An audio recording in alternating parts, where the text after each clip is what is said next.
Shalom semuanya. Yesaya 32 ayat 15 sampai dengan 17 berkata, sampai dicurahkan kepada kita roh dari atas, maka padang gurun akan menjadi kebun buah-buahan, dan kebun buah-buahan itu akan dianggap hutan. Di padang gurun selalu akan berlaku keadilan, dan di kebun buah-buahan akan tetap ada kebenaran. Di mana ada kebenaran, di situ akan tumbuh damai sejahtera. Dan akibat kebenaran ialah ketenangan dan ketentraman untuk selama-lamanya. Sesuai dengan Yesaya 32 ayat 15 yang berkata, sampai dicurahkan kepada kita roh dari atas, maka padang gurun akan berubah menjadi kebun buah-buahan.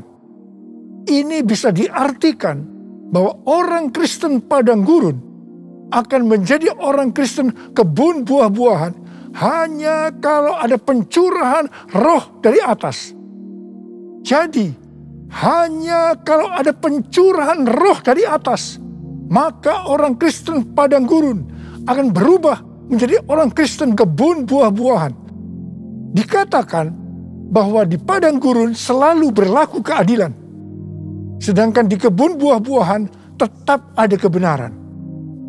Jadi, tanda bahwa seseorang itu Kristen padang gurun adalah kalau selalu memberlakukan keadilan. Sedangkan kalau orang itu adalah Kristen kebun buah-buahan, selalu melakukan kebenaran. Gigi ganti gigi, mata ganti mata. Ini adalah keadilan.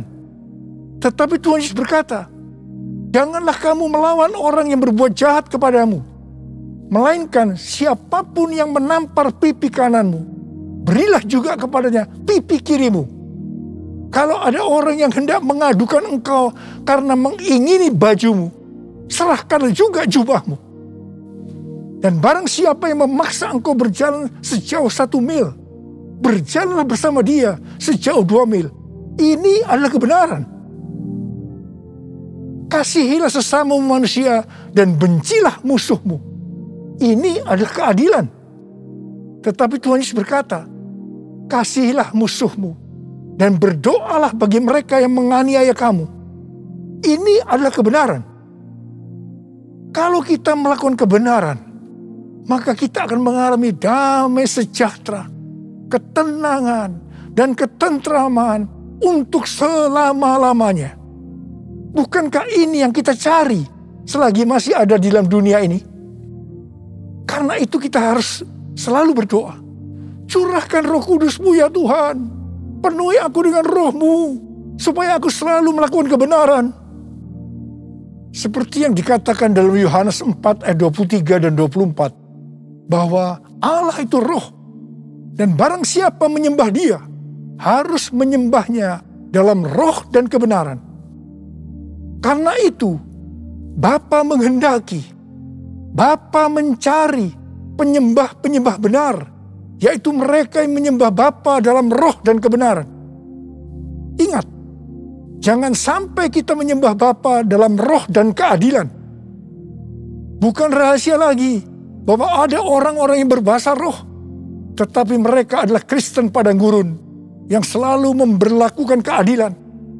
Hatinya kotor oleh kemarahan, oleh sakit hati, oleh kepahitan. Ini bukan penyembah-penyembah benar. Ini bukan penyembah-penyembah yang dikehendaki oleh Bapa. Ini bukan penyembah-penyembah yang dicari oleh Bapa. Kalau kita adalah penyembah-penyembah benar yang menyembah Bapa dalam roh dan kebenaran, pasti penyembahan kita benar di hadapan Tuhan. Sesuai dengan 2 Timotius 2 ayat 3 sampai dengan 7. Maka kita sebagai orang percaya, yaitu penyembah-penyembah benar, juga diajak ikut menderita bersama Kristus. Sebagai seorang penyembah benar, yang pertama, kita diibaratkan sebagai seorang prajurit yang baik dari Tuhan Yesus Kristus. Seorang prajurit yang sedang berjuang tidak memusingkan dirinya dengan soal-soal penghidupannya. Supaya dengan demikian ia berkenan kepada komandannya. Di sini sebagai penyembah benar kita diajarkan bahwa prioritas utama kita adalah hidup berkenan di hadapan Tuhan. Hidup untuk menyenangkan hatinya Tuhan. Memikirkan soal-soal penghidupan adalah nomor berikutnya. Hal yang kedua, kita sebagai penyembah benar diibaratkan sebagai seorang olahragawan. Seorang olahragawan hanya dapat memperoleh mahkota sebagai juara apabila bertanding menurut peraturan-peraturan olahraga. Sebagai penyembah benar, kita tidak sekedar hanya masuk surga, tetapi masuk surga dengan mendapatkan mahkota. Katakan amin.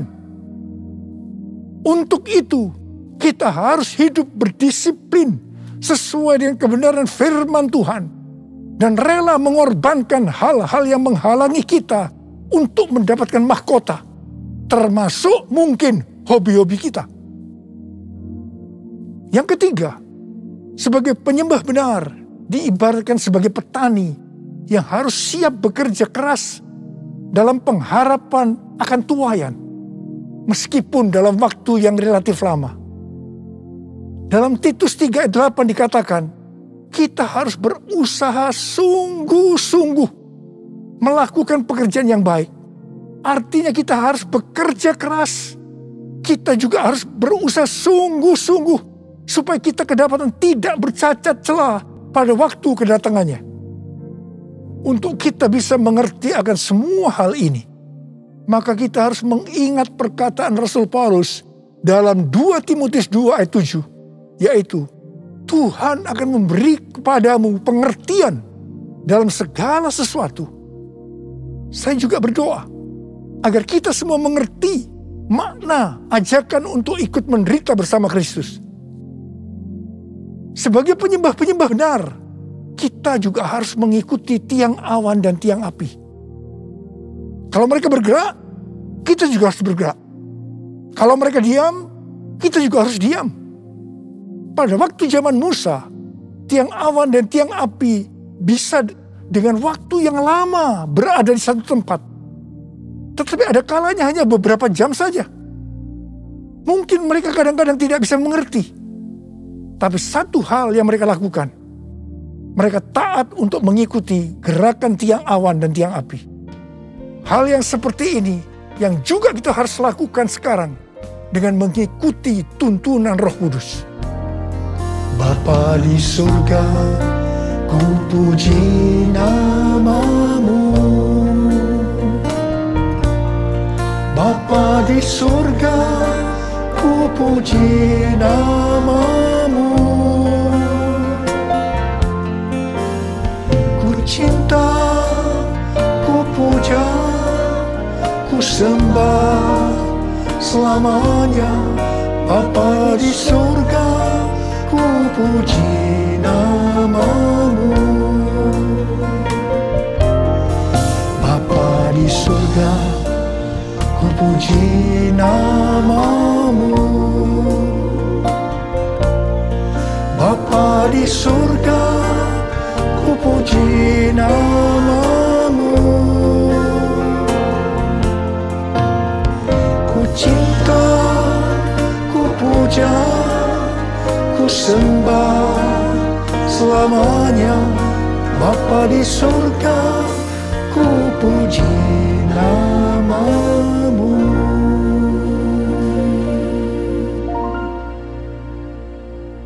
Kalau kita melihat keadaan manusia di akhir zaman, seperti yang dituliskan dalam 2 Timotius 3 ayat 1-5, ternyata hal itu sekarang sedang digenapi. Dikatakan, ketahuilah bahwa pada hari-hari terakhir akan datang masa yang sukar. Manusia akan mencintai dirinya sendiri dan menjadi hamba uang. Mereka akan membual dan menyombongkan diri. Mereka akan menjadi pemfitnah. Mereka akan berontak terhadap orang tua dan tidak tahu berterima kasih. Tidak memperdulikan agama. Tidak tahu mengasihi. Tidak mau berdamai. Suka menjelekkan orang. Tidak dapat mengekang diri. Garang. Tidak suka yang baik. Suka mengkhianat. tidak berpikir panjang, berlagak tahu, lebih menuruti hawa nafsu daripada menuruti Allah. Secara lahiriah, mereka menjalankan ibadah mereka, tetapi pada hakikatnya mereka memungkiri kekuatannya. Jauhilah mereka itu. Mereka ini adalah orang-orang Kristen padang gurun. Karena itu sekali lagi, hanya pencurahan roh yang dari atas, yang artinya pencurahan Roh Kudus yang dahsyat dari Pentakosta ketiga, sangat diperlukan hari-hari ini untuk menjadikan orang Kristen padang gurun menjadi orang Kristen kebun buah-buahan. Buku yang ditulis oleh Michael L. Brown yang diterbitkan pada tanggal 19 Oktober 2021 yang lalu dengan judul Revival or We Die, A Great Awakening is Our Only Hope. Kebangkitan atau kita mati.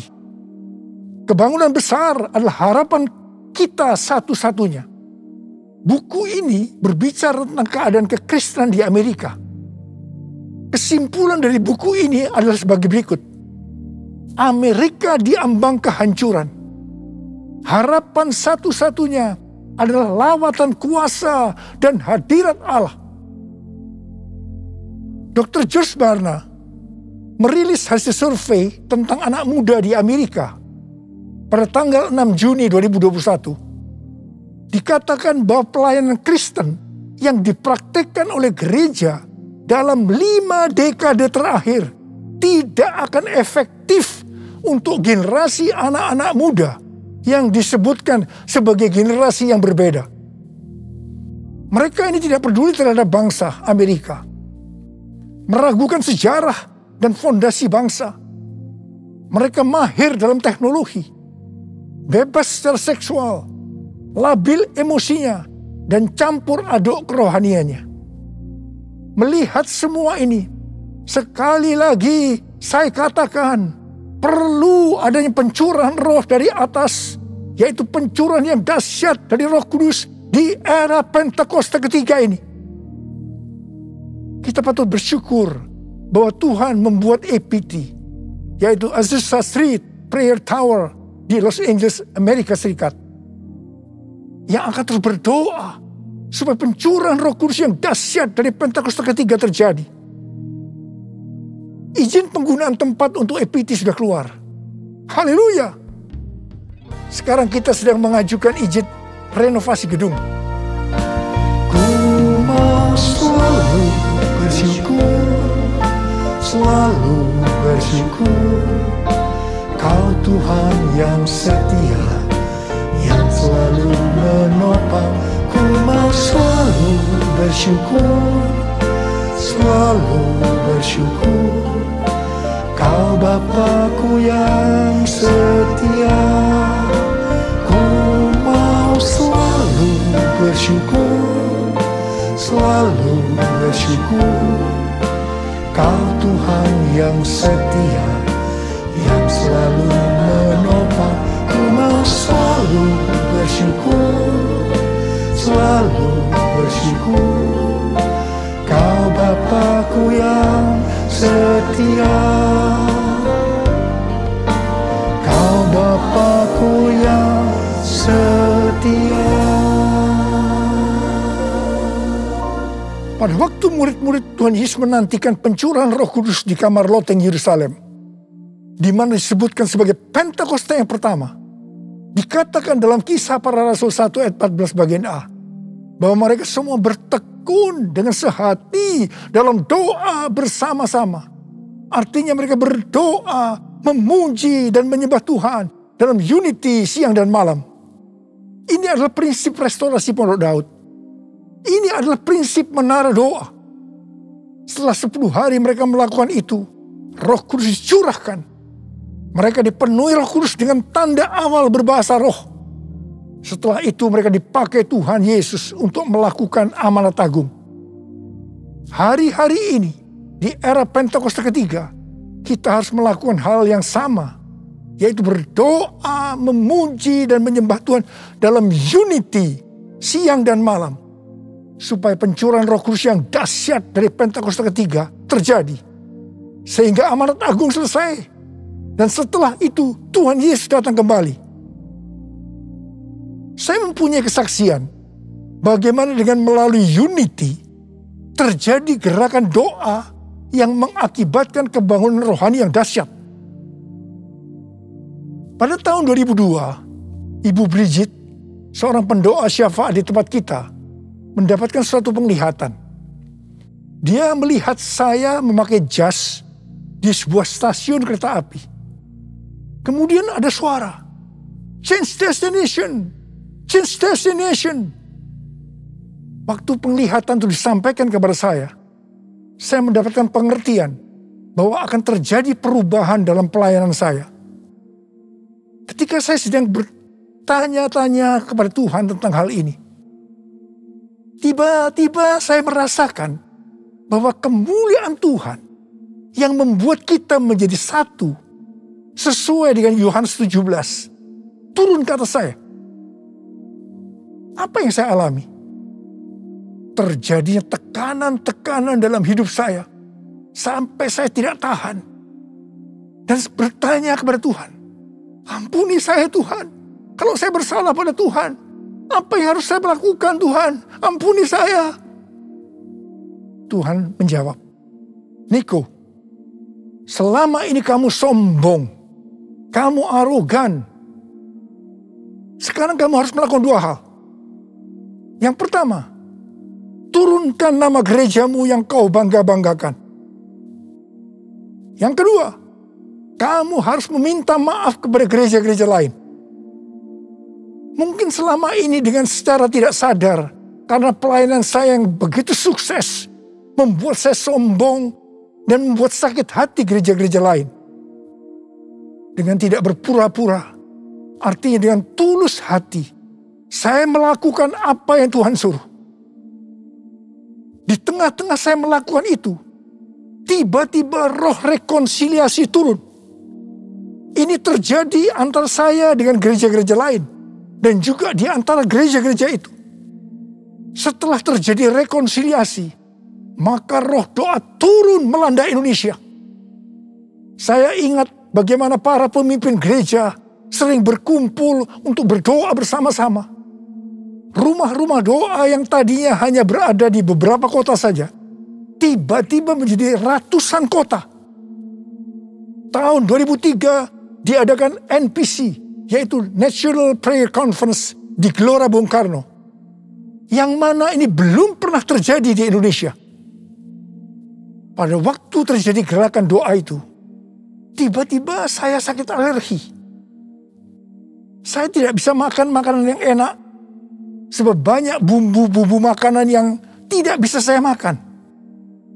Tiba-tiba Tuhan itu berkata kepada saya, "Kamu sedang puasa Daniel." Oh, jadi rupanya puasa Daniel itu artinya makan makanan yang tidak sedap atau tidak enak. Setelah Daniel berpuasa 21 hari, malaikat Tuhan datang kepadanya untuk memberitahukan apa yang akan terjadi pada bangsa Israel. Saya merasakan bahwa Tuhan juga akan berbicara kepada saya tentang Indonesia. Pada suatu hari ketika saya sedang menonton VCD transformasi, tiba-tiba saya menangis. Dan tiba-tiba Tuhan berkata kepada saya, Indonesia akan mengalami transformasi. Setelah kejadian itu, saya mulai sering memperkatakan bahwa Indonesia akan mengalami transformasi. Ternyata yang mendapatkan bahwa Indonesia akan mengalami transformasi bukan saya saja, tetapi hamba-hamba Tuhan yang lain juga mendapatkan hal yang sama. Di tengah-tengah doa untuk terjadinya transformasi, tiba-tiba pada tahun 2004, kita dikejutkan oleh bencana tsunami yang melanda Aceh, di mana lebih dari 200.000 orang yang meninggal. Tidak hanya itu, tetapi di beberapa tempat terjadi bencana alam seperti gempa bumi yang hebat. Selain itu, orang-orang miskin juga bertambah banyak. Saya berkata kepada Tuhan, Tuhan, katanya Indonesia mengalami transformasi, tetapi mengapa terjadi hal-hal yang seperti ini? Tuhan tidak menjawab. Tetapi yang pasti banyak orang yang bertobat. Ini adalah suatu kebangunan rohani. Kan ada kebangkitan yang besar, kan ada pemulihan di negeri kami. Kan ada kebangkitan yang besar, yang berseru kepada Yesus diselamatkan. Kan ada kebangkitan yang besar, kan ada pemulihan di negeri kami. Kan ada kebangkitan yang besar, yang berseru kepada Yesus diselamatkan. Yang berseru kepada Yesus diselamatkan.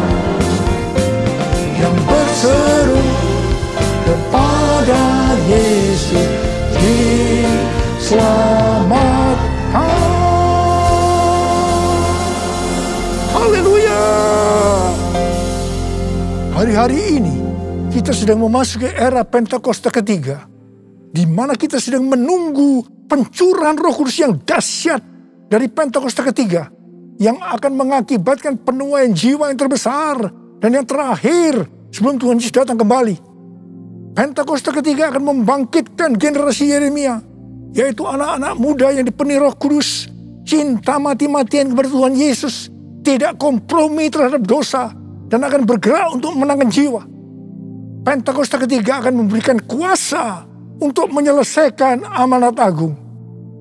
Kita yang merindukan hal ini terjadi, maka kita harus melakukan seperti yang terdapat dalam Kisah Para Rasul 1 ayat 14a tadi, yaitu berdoa, memuji, dan menyembah Tuhan dalam unity siang dan malam. Ini adalah prinsip restorasi Pondok Daud. Ini adalah prinsip menara doa. Seperti yang kita alami pada zaman transformasi Indonesia, maka pada zaman ini Tuhan meminta agar gerejanya menjadi satu. Gerejanya unity. Kalau pada saat itu gereja GBI Gatot Subroto yang dipakai untuk rekonsiliasi di antara gereja-gereja sehingga terjadi unity, maka hari-hari ini hal yang serupa Tuhan meminta agar gereja-gereja tidak hanya memikirkan dirinya sendiri. Seperti yang saya lakukan pada waktu itu, di mana saya diminta untuk meminta maaf sehingga terjadi rekonsiliasi. Seperti yang terdapat dalam 1 Korintus 10 ayat 23 dan 24 yang berkata, segala sesuatu diperbolehkan, benar, tapi bukan segala sesuatu berguna. Segala sesuatu diperbolehkan, benar, tapi bukan segala sesuatu membangun. Jangan seorang pun yang mencari keuntungannya sendiri, tetapi hendaklah tiap-tiap orang mencari keuntungan orang lain. Biarlah kita sebagai gereja Tuhan melakukan ini. Jadi, kita sebagai gereja Tuhan harus sering mengoreksi diri. Apakah yang kita lakukan sesuai dengan kehendak Bapa yang di sorga, yang menghendaki agar kita menyelesaikan amanat agung? Penuaian jiwa yang terbesar dan yang terakhir ini akan terjadi kalau gereja-gereja Tuhan unity. Gereja-gereja Tuhan menjadi satu sehingga roh doa turun. Semua ini akan mengakibatkan pencurahan Roh Kudus yang dahsyat dari Pentakosta ketiga terjadi. Mari, saya ajak saudara untuk mengangkat tangan. Kita nyanyikan sama-sama. Satukan kami ya Tuhan bersama dengan tali yang tak putus. Satukan kami ya Tuhan bersama dengan kasih sempurna. Allah kami satu,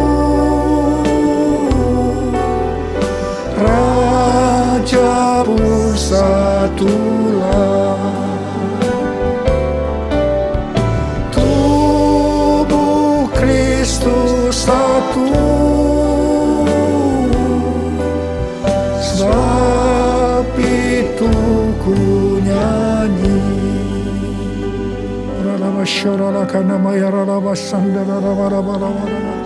Oh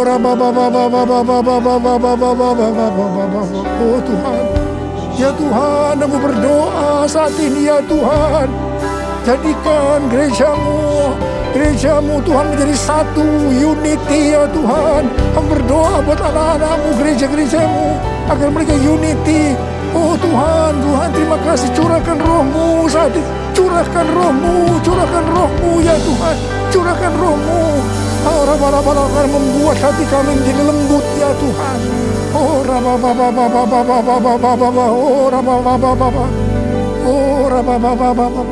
Mari kita nyanyikan sekali lagi. Satukan kami ya Tuhan, bersama dengan tali yang tak putus. Satukan kami ya Tuhan, bersama dengan kasih sempurna. Allah kami satu, Raja pun satulah. Tubuh Kristus satu, sebab itu ku nyanyi. Tuhan Yesus Engkau baik. Tuhan Yesus Engkau baik. Terima kasih buat pesan-pesan-Mu kepada kami semua. Terima kasih ya Tuhan. Terima kasih. Dalam nama Yesus berdoa. Terima kasih. Amin. Saudara-saudara, kita akan masuk ke dalam perjamuan kudus. Kita akan mengingat ayat ini. Sebab setiap kali kamu makan roti ini dan minum cawan ini, kamu memberitakan kematian Tuhan sampai Ia datang. Perjamuan kudus adalah perjamuan Tuhan Yesus sendiri. Setiap kali kita masuk dalam perjamuan kudus, Tuhan Yesus selalu berkata, biarlah ini menjadi peringatan akan aku. Karena itu mari arahkan hati kita kepada kebaikan Tuhan. Untuk mengingat kebaikan Tuhan. Supaya kita lebih mengasihi Tuhan Yesus. Supaya kita lebih mengasihi satu dengan yang lain. Mari tundukkan kepala. Bapa, siapakah kami sebelum kami mengenal Engkau? Kami semua orang berdosa. Upah dosa adalah maut, mati. Tapi Engkau yang tidak berdosa telah dijadikan dosa oleh karena kami semua. Engkau harus turun dari sorga mulia, menjelma menjadi manusia. Mati ganti kami dengan penderitaan yang luar biasa. Sungguh kalau kami pikirkan betapa baiknya Engkau ya Aba. Engkau jadikan kami sebagai anak-anak-Mu. Engkau berkati, Engkau tuntun, Engkau mendidik kami. Engkau menyembuhkan, Engkau juga menegur kalau kami salah. Tuhan terima kasih. Itu Engkau ya Aba. Itu Engkau.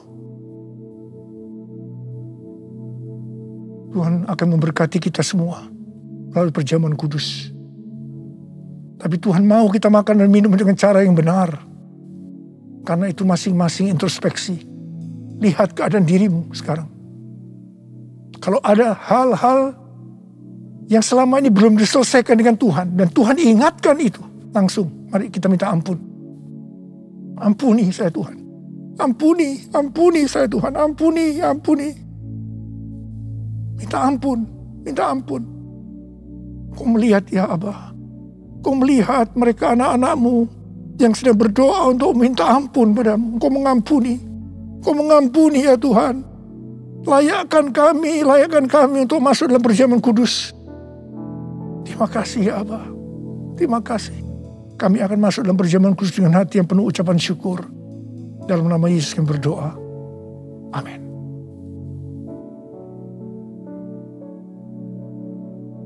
Mari, angkat roti di tangan kanan saudara tinggi-tinggi. Sebab apa yang telah kuteruskan kepadamu telah aku terima dari Tuhan. Yaitu bahwa Tuhan Yesus pada malam waktu ia diserahkan mengambil roti. Dan sesudah itu ia mengucap syukur atasnya. Dia memecah-mecahkannya dan berkata, inilah tubuhku yang diserahkan bagi kamu. Perbuatlah ini menjadi peringatan akan aku. Saudara dikasih Tuhan, bukankah roti yang kita pecah-pecahkan ini adalah persekutuan kita dengan tubuh Kristus? Mari kita makan dalam nama Yesus.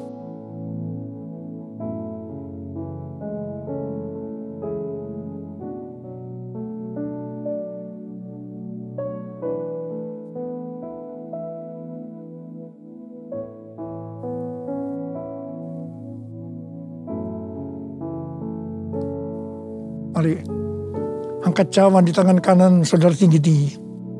Demikian juga ia mengambil cawan sesudah makan lalu berkata, cawan ini adalah perjanjian baru yang dimeteraikan oleh darahku. Perbuatlah ini setiap kali kamu meminumnya menjadi peringatan akan aku. Dan dikasih Tuhan, bukan cawan pengucapan syukur. Yang atasnya kita ucapkan syukur adalah persekutuan kita dengan darah Yesus. Mari kita minum dalam nama Yesus.